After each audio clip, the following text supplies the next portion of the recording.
Bianca Onoh bows to pressure as she moves for the release of the detained IPOB leader, Mazi Nnamdi Kanu.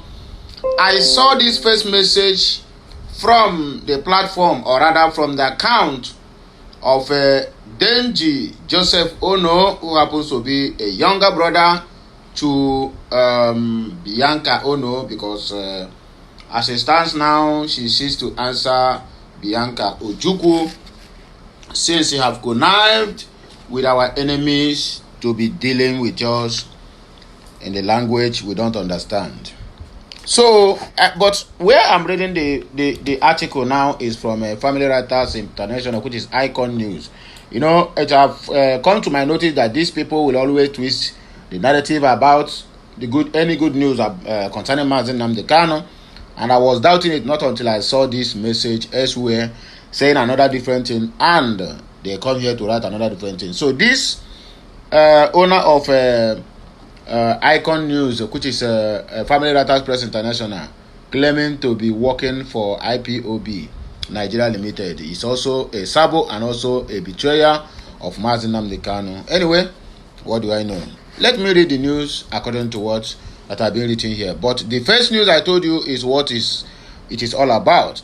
But I don't know whether Bianca Ojukwu is really going for release of Mazi Nnamdi Kanu or their own normal politics they are playing, because Anambra State governorship election is coming up next month. So maybe because of APC Okachukwu, who is a debtor everywhere, have tell them now to begin to call for Mazi Nnamdi Kanu's release, so that the people of Anambra State will then look on it and vote for them. Koko, my brother, if that is their plan, it is dead on arrival. But anyway, another headline here. Unmasking one Nigeria, a neo-colonial lie popped up. IPOB, the truth that will destroy Nigeria and save the indigenous people from the live ruining one Nigeria lie. Live ruining one Nigeria lie. If you get the point, then join us as we proceed. Please help me to circulate this message as you watch. My name still remains Okute Daily Talk, or you call me Okulora One Nation. Kachineke Mezioku. Former campaign spokesperson for the All Poverty Congress APC presidential campaign in the Southeast, Denji Joseph Onoh, has appealed to the Bola Ahmed Tinubu to release the detained leader of indigenous people of Biafra, IPOB, Mazi Nnamdi Kanu, to the Minister of State for Foreign Affairs, Ambassador Bianca, and the President General of Ohaneze Ndi Beribe Worldwide, Senator John Azota Mbata. Onoh also suggested that each governor of the Southeast State shall nominate the chairman of their respective traditional rulers' councils to be led by the Obi of Onitsha, His Royal Highness Igwe Nnaemeka Achebe, to sign the undertaking with the National Security Advisor in the bail bond. We're gonna see. So, where did this guy they talk now? This monkey now called Joseph Onoh. Where did they talk now? Be say, how many traditional rulers gathered to sign for the release of Bello Badejo, who is a terrorist, the president of Miyetti Allah Koteho? How many elders gathered and signed a shorty for Sunday Igboho, whom after he's been released is not even in Nigeria but in Germany enjoying his life? How many of their kinsmen signed? You can imagine. Look at the kind of people that are coming to talk about Mazi Nnamdi Kanu. You can imagine. Look at Bianca Onoh and then look at Joseph Onoh. You can imagine. A snake will always give birth to a snake. But this one now is just a typical example of a snake giving birth to nonsense. That let all the whole elders in our land, in fact, why not say let everybody, all the whole Biafrans, come out now and sign shorty, even when the court have said free this man, let him go. This 21st century of Igbos we get now, we don't have a country. These people are really selling us penny now for. Okay, no problem. He said that his nomination of Bianca Onoh and Azota Mbata is because of their unassailable integrity, deep-rooted commitment to Igbo heritage and proven track record as non-partisan stewards of peace.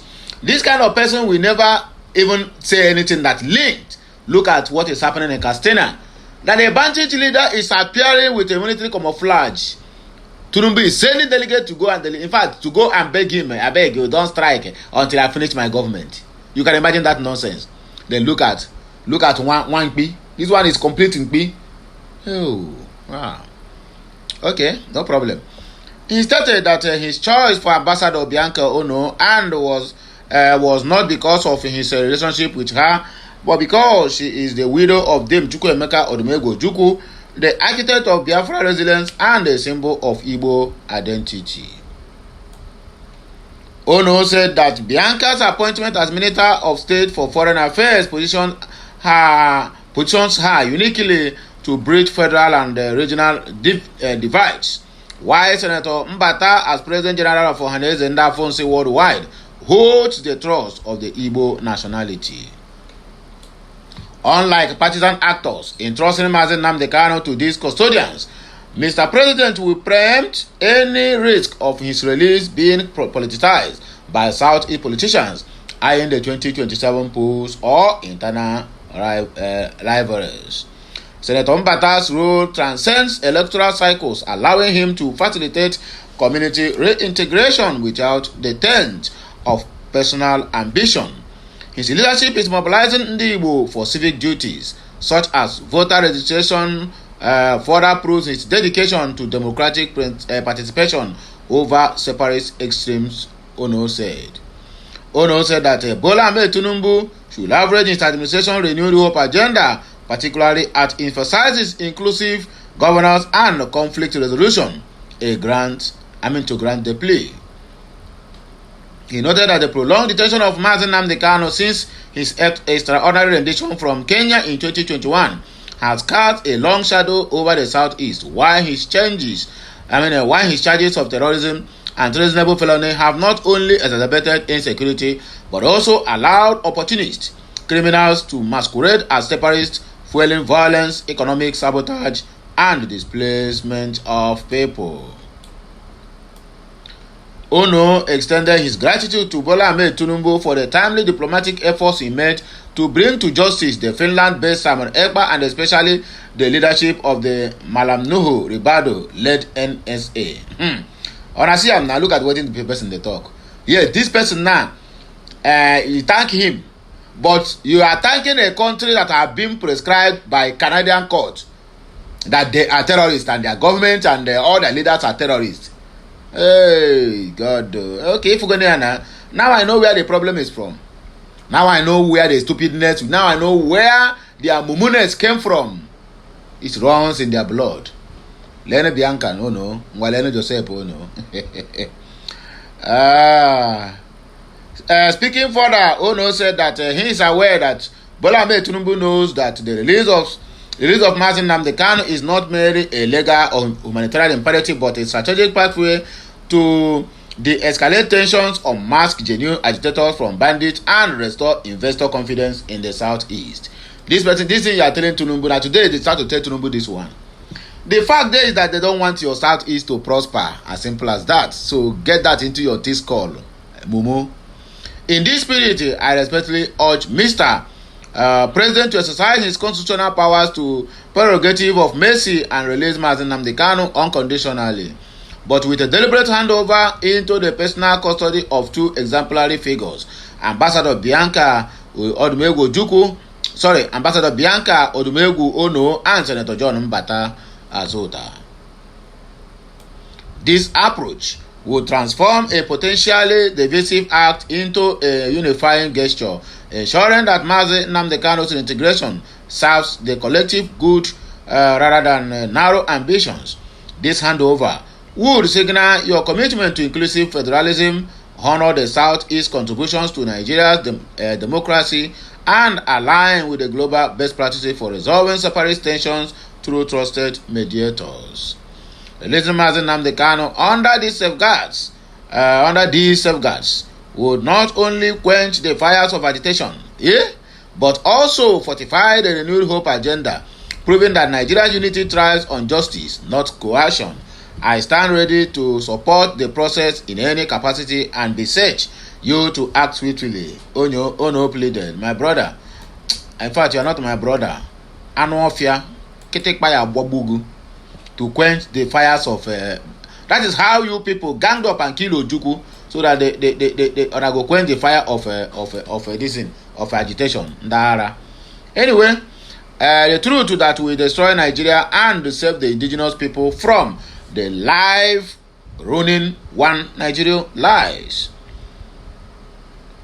One Nigeria presupposes something unifying between the different ethnic nationalities that inhabit the geographical location.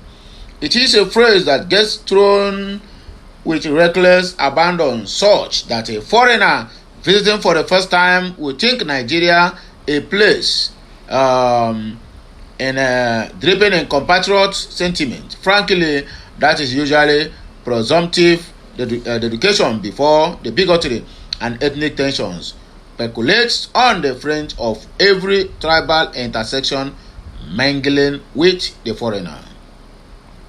One Nigeria is a political coinage parroted by sycophants chasing clouds or fulfilling obligations. It is a political identity amplifying a political lie. It is a ritual performed to sustain the lie that Nigeria was the creation of God. The truth is that Nigeria is a business outlet of Britain, which is UK, and one Nigeria is a divide and conquer strategy used to continue resource theft by neocolonialism.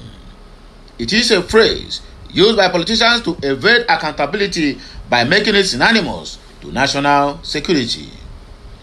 National security gives politicians a pass. It allows them to get security votes, unaccounted money, and drives the insatiable wave of insecurity.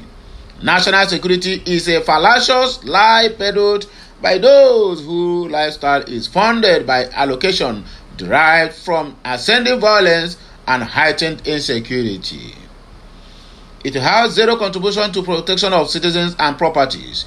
It is a scam phrase used by the imposed warrant chiefs protecting the interests of the new colonialist. Therefore, one Nigeria is a political correctness preempted by neocolonialism by injurious to the indigenous population. Little wonder Fela Kuti described Nigeria as a place of suffering and smiling. It is imperative to assert that cultural identity, not political identity, makes nationalisms out of citizens. The cultural identity of those referred to as Nigerians is divergent with the political narrative and realities. The political realities of Nigeria is that the forces benefiting from the inherent disorderliness of Nigeria's poor foundation poses the ability to make the national claimants incapable of self-interrogation through a national debate. It is only the indigenous people of Biafra, IPOB, that has the capacity and willingness to speak truth to power. IPOB have been able to display the power of love and debunk the love for power lacuna existing between the governed and the governors. The truth is that only IPOB has mustered the courage to ask why Nigeria has enough energy beneath but could not generate steady electricity. Questioned why the Nigerian military treats the so-called fellow citizens as inconsequential things, with a question mark. IPOB has asked, why does one Nigeria have to be a thing to sustain a national conflict instead of allowing a peaceful dissolution? IPOB are the only truth seekers and they are courageously demanding answers. IPOB will not stop speaking truth until Nigeria is destroyed and the ethnic nationalities are free to go their separate ways. So this is another headline that we have read this morning. My people, I want to hear your own take concerning this matter. Where Joseph Onoh, younger brother to, what do they call herself, Bianca Onoh, and the gibberish that he rather vomited from his mouth. It is alarming. And I want you to also say your own mind at the comment section of this video. So please, as you do that, may Almighty God continue to bless you and prosper you. Once again, happy Sunday to you all. It shall be well with all of us. Please circulate this message.